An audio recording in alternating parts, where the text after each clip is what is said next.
Alors Chat Noir, je vais te présenter un peu pour nos internautes. Tu me diras si je me trompe. Donc tu viens de Sevran. Tu as commencé à rapper il y a à peu près 10 ans, c'est ça? Yes. T'as fait partie d'un groupe, un collectif qui s'appelle Rêve en HD. Ouais, on fait pas la liaison, mais c'est ça. C'est ça. T'es revenu en solo avec le label Yaoki Records et t'as sorti il y a quelques mois maintenant le premier EP Chat Noir, donc éponyme. T'as bien suivi, hein, même moi j'ai pas suivi ma life.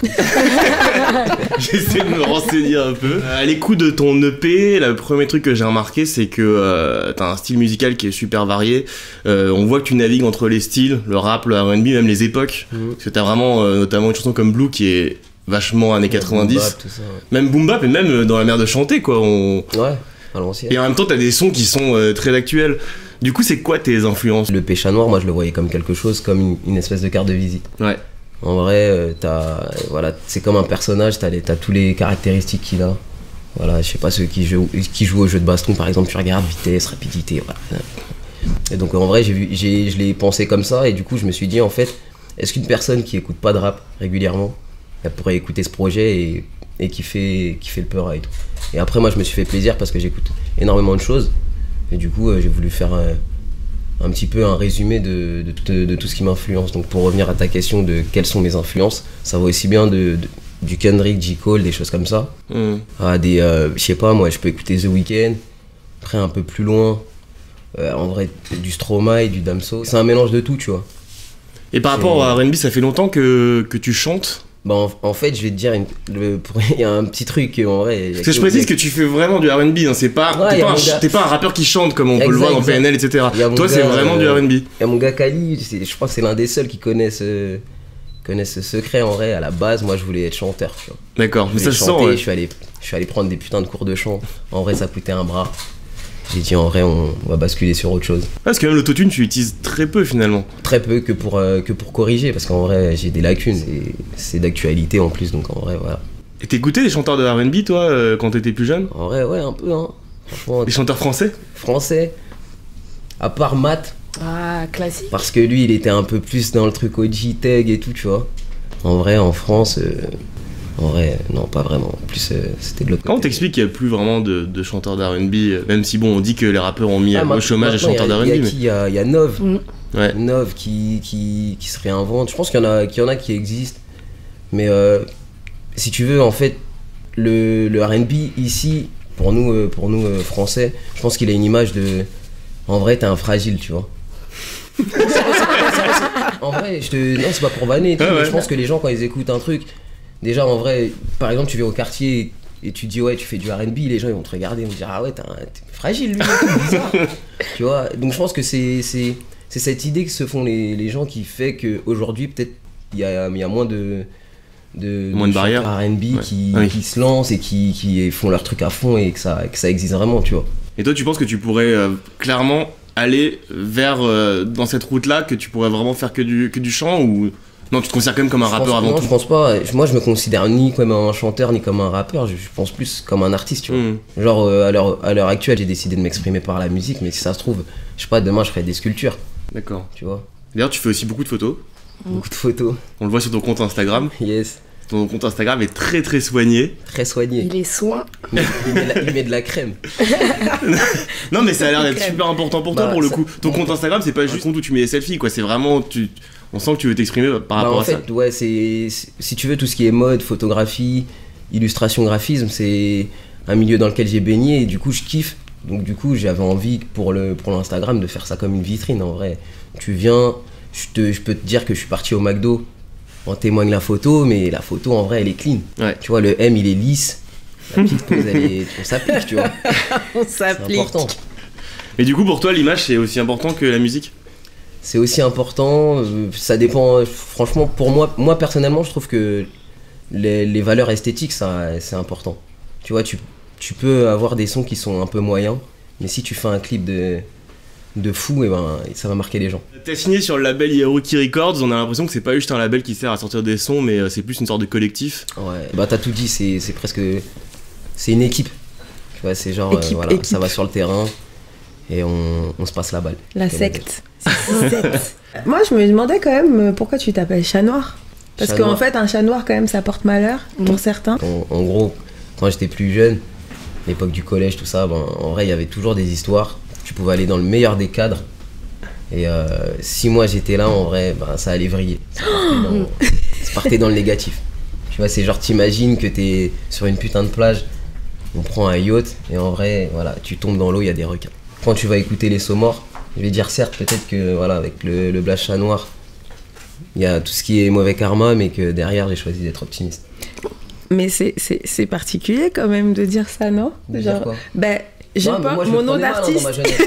Mon nom d'artiste, c'est parce qu'en fait, le karma, mauvais karma, dès que j'amène une vibe bizarre et tout. Non, c'est pas que j'emmène une vibe bizarre, mais c'est que bizarrement, pour moi, j'étais là, il se passait des choses. En gros, les mecs ils disaient en vrai, comme t'es là, vas-y, t'es un chat noir en vrai, il se passait, tu vois. C'est paranormal quoi. Voilà, c'est un blaze, en vrai, un blaze ça te suit et c'est jamais quelque chose que tu choisis. Et en vrai, tu peux en rire. Mais c'est passé tout ça. Ouais, c'était quand j'étais plus jeune. C'était il y a longtemps, parce que là on est à côté de toi et ouais, tout, ça se passe les choses. Tu vois, mais moi, je sais pas, peut-être vous avez l'impression que je vous envoie des mauvaises ondes. Même pas, ça se voit, moi j'ai l'impression d'être tu mets de la crème, t'es relax, voilà, exactement. Exactement. Là, je suis très cool. Propre et tout.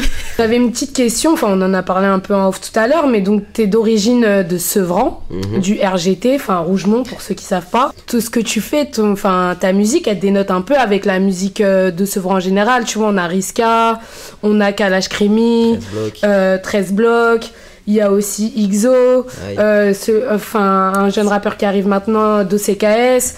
Donc voilà, et ils sont plus dans le rap, on va dire, du rinté, tu vois, le rap qui est brut, qui est dur. Enfin, à l'image un peu aussi de la ville de Sevran quelque part, tu vois, les murs sont bruts, un peu dépouillés. Et ben le rap de Sevran, c'est pareil. Donc, et toi, t'es pas du tout dans ce truc, t'es plutôt, ouais, tu chantes et tout, enfin, sans être fragile, hein, faut... Un peu, hein. Je crois qu'il faut avoir un peu de c'est bien les rappeurs fragiles, il en faut. Moi, je m'en fous, tant que la musique est bonne, fragilité ou pas, moi, j'en ai rien à péter, fragile moi. Non, moi, je suis pas fragile. Mais t'as vu, si tu veux être dans le rap game, des fois, faut pas être fragile, hein. Faut tenir. Non, mais ce que je veux dire, c'est que vraiment, ça dénote vraiment avec, tu vois, l'univers un peu l'idée qu'on pourrait se faire de la musique de Sevran, en fait. En vrai, c'est juste un parti pris. Si tu veux, des mecs comme Caris, des mecs comme 13 blocs, tout ça, c'est des mecs qui font cette musique et qui la font très bien. Donc, du coup... moi c'est pas mon personnage, je pense que ma musique elle me ressemble. Et en gros, voilà, certes je connais très bien Sevran, c'est ma ville, tout ça, j'y suis attaché, mais j'ai aussi vu plein de trucs dans le monde. Et en gros, je vois pas pourquoi le quartier c'est bien, mais la vie c'est mieux, tu vois. Donc en vrai, mon projet, j'ai envie que quand tu l'écoutes, tu me dises pas que je vienne de là ou de là, tu me dises juste que voilà, on est frères parce qu'on est humain, tu connais. Normal. Bah, je trouve que c'est très bien, moi, c'est très bien dit, hein. Voilà. Il y a un truc qui m'a fait rire, une punchline que t'as sortie dans Gareth Bale sur ton EP, où tu dis que t'en as rien à foutre des schémas de rime, des multisyllabiques, et après tu fais rimer ça avec je multiplie ma bite. Ouais, c'est une rime. Donc c'est une rime très riche en fait, c'est une multisyllabique. J'aime beaucoup cette ironie dans ce que tu dis. Toi, c'est un truc qui t'énerve, les rappeurs trop techniques qui. Pas du tout. En fait, ça fait partie du truc d'être technique et tout, mais il y en a qui privilégie ça à quelque chose qui a du sens ou faire passer des émotions. Et en vrai, tu peux être un rappeur ultra technique, c'est bien, hein, des assonances, des allitérations, t'en fais depuis que t'es en CE2, quand on te fait lire des poèmes au tableau, donc en vrai, tu peux faire autre chose. Ouais, dans la prise de risque, dans quelque chose de... C'est juste pour ça que j'ai fait la rime. Et qui c'est qui t'a giflé, toi, vraiment, où tu t'es dit... Personne me touche. En vrai, tu me touches, t'es mort. Eh bien, je m'assois, bois de l'eau. Non, je plaisante. Dis-moi. Non, qui artistiquement Ouais, artistiquement, qui t'a giflé? Qui m'a giflé? Où tu t'es dit, ouais, français, c'est bien. Je préfère français. Ouais, quelqu'un où tu t'es dit, ouais, c'est cohérent, et en fait, le chemin, c'est un peu celui-là que... Pas que j'aimerais suivre, mais qui m'inspire. Franchement, il n'y a pas beaucoup d'artistes français qui m'inspirent. Hey yo. Enfin, peut-être, voilà, B2O, il a un parcours de ouf, tu vois. C'est-à-dire, voilà, de l'indé à maintenant ce qu'il sait faire. Après, plus récemment, moi, il y a un gars comme Némir, je kiffe vraiment ce qu'il fait, tu vois. Ouais, parce qu'il a le côté aussi chanter comme toi. Ouais. Mais Némir, je kiffe dans le sens où tu sens que le mec, il est authentique, il va pas nous parler de Bicraft, des Loki ou des choses comme ça, parce que quand tu le vois, toi-même, tu te dis pas que c'est ça, sa vie, tu vois. Donc en gros, je trouve que c'est assez authentique, c'est vrai, et en plus, c'est bien foutu, tu vois. Donc en vrai, je sais pas, voilà, de plus pour Némir. Ouais, c'est un voyageur en plus, un peu, ce que tu disais aussi, ouverture En plus, d'esprit. il laisse pousser les cheveux, tout ça, c'est bien. Il a essayé d'arrêter de fumer. Voilà, il fait les teintures. Il fait des teintures et l'autre fit, il est soigné. Non, C'est ce que t'appellerais, toi, un rappeur fragile, en fait. En vrai, je sais même pas si ça existe un rappeur fragile. Ah, je sais pas, c'est toi qui en parlais tout à l'heure. Non, moi je disais qu'il fallait avoir de la fragilité, c'est différent qu'être un ok. rappeur fragile. Tu vois, parce que si t'as pas de fragilité, en vrai, c'est que t'es plus humain. C'est Si, vrai. genre, si tu pleures pas en studio quand d'un coup. Non, je te demande pas de l'émotion. pleurer, mais il faut que t'aies des émotions pour faire passer des émotions, bah, faut que tu te laisses aller. Donc si tu te laisses aller, t'as un Mais soupçon de fragilité. Mais c'est bien d'entendre ça parce que c'est vraiment pas un truc. Enfin, aux États-Unis, il y a plus cette discussion-là sur justement la fragilité, même parfois la santé mentale. Mais ici, c'est ce qu'on disait tout à l'heure, quoi. C'est que Après, moi, c'est que mon opinion. Hein. Je pense que tu peux en trouver plein qui sont pas d'accord avec moi.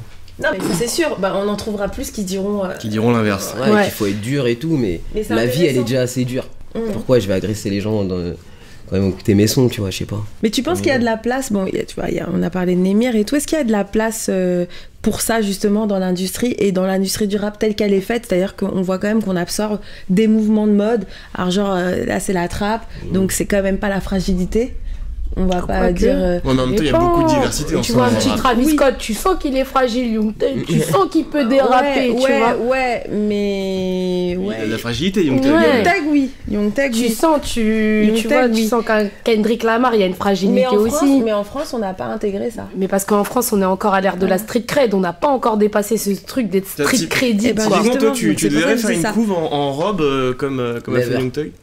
Ouais, Non. j'ai dit que j'étais fragile, mais je suis pas. C'est bon, je suis pas travesti ou faire des trucs bizarres. Ah bah en même temps, il y a Lompa, il a fait un peu une couve comme ça. Hein. C'est bien pour lui. Ouais.